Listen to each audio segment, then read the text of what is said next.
Bonjour tout le monde, alors session 3 de mobilité, j'espère que les deux premières vous ont plu et que ça s'est bien passé. Alors, pour celle-là, on va commencer allongé sur le ventre, on va commencer par la position du scorpion. On croise la jambe en arrière, on étire bien au niveau du pec et on effectue des mouvements thoraciques et d'épaules accompagnés des cervicales. D'accord ? Donc on pousse sur le bras opposé et on le tire pour aller chercher loin devant pour avoir une torsion complète au niveau de la colonne vertébrale. D'accord ? Donc pour cet étirement-là, vous devez sentir les pecs et au niveau de la colonne vertébrale. On passe sur les genoux, on pousse les fesses en arrière et les mains loin devant tout en arrondissant au maximum le bas de la colonne vertébrale. Pour ça, on utilise ses abdos. On serre les abdos et on arrondit. La même chose sur le côté. Là, je pose mes mains plus vers la droite et je fais un arrondi au niveau de la colonne vertébrale plutôt vers la gauche. Puis de l'autre côté. Très bien. Toujours pareil, vous maintenez entre 5 et 10 secondes, vous pouvez le faire un petit peu plus lentement que sur la vidéo, je vous conseille de mettre sur pause et d'essayer. On passe en fente, donc pour la fente, une grande fente avant, on tire bien au niveau de la hanche, de la jambe arrière, on doit sentir au niveau du psoas, on pousse loin en haut, on s'étire au maximum et on accompagne le tout d'une rotation, un coup à droite, un coup à gauche, une rotation accompagnée d'une légère inclinaison. Puis de l'autre côté. Donc là le but c'est vraiment au niveau du psoas de la jambe arrière, donc au niveau de l'avant de la hanche, et les rotations vont changer un petit peu au niveau des abdos et augmenter ou diminuer cette tension au niveau des psoas.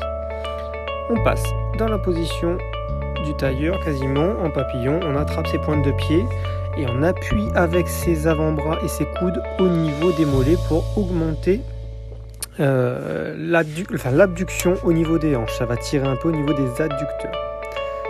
La position suivante, l'étirement du moyen fessier, on essaie de tenir bien droit, on pousse avec le coude, on pousse le genou à l'intérieur avec le coude opposé, on ne laisse pas le tronc pivoter, c'est vraiment la jambe qui bouge et pas le tronc, d'accord ?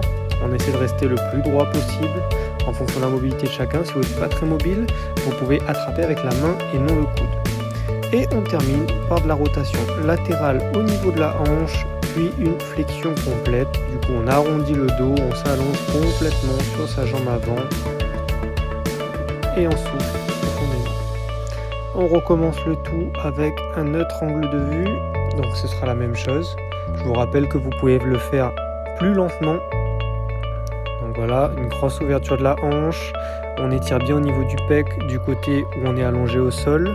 On ramène la main, puis on la tire loin devant. De l'autre côté pareil, là vous allez bien voir le mouvement de la main qui bouge.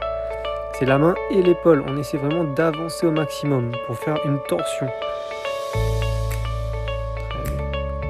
Vous pouvez le faire plus que 3 fois si vous avez besoin, il n'y a pas de souci. On repasse sur le child pose. Tirer loin en arrière et on se force avec les abdos, on pousse les fesses vers le bas et vers l'arrière, les mains loin vers l'avant. Très bien. Là, les mains vers la droite, la cambrure plutôt vers la gauche. L'inverse, les mains à gauche, l'arrondi plutôt à droite. Donc ça va étirer tout le côté droit. Position suivante, la fente. On fait bien attention à bien avancer le bassin. Comme vous voyez, le bas du dos ne doit pas être trop cambré. C'est vraiment un exercice où on est focalisé sur le bassin et non pas sur le dos. Du coup, les abdos doivent rester presque un petit peu contractés. D'accord ? Donc, pas trop cambré au niveau des lombaires.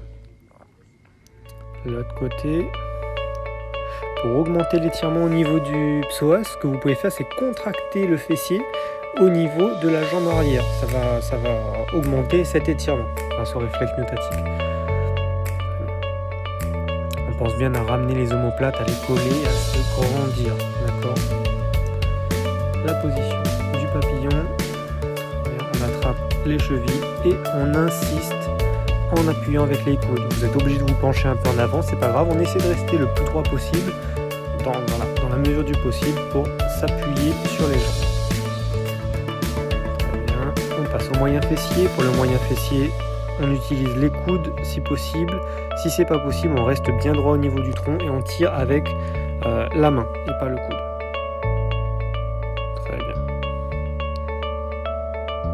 donc là, étirement au niveau du moyen fessier. Puis la dernière position, rotation externe, on pose la jambe à plat, les deux jambes 190 et on se penche en avant tout en soufflant et on va chercher loin devant. Donc là, étirement au niveau de la chaîne postérieure. Voilà, c'est bon pour aujourd'hui. J'espère que le format vous plaît et que ça vous aide un petit peu pour votre routine matinale.